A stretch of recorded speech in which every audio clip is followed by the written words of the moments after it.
We just walked out of one of the bedrooms onto this fairly large deck. Here you see the palm trees again. And the little wetlands back there. And then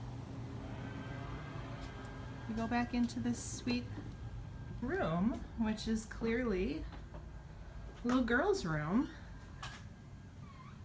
And oh, look, Lex, there's an American Girl doll. Wow. Okay. So then here's the chandelier in the front entry. So kind of opens up, and then down here looks like the master, which is again very large and with a bath that needs updating. Hey, look, we could bring our sink from our hall bath because it would match this whirlpool jetted tub.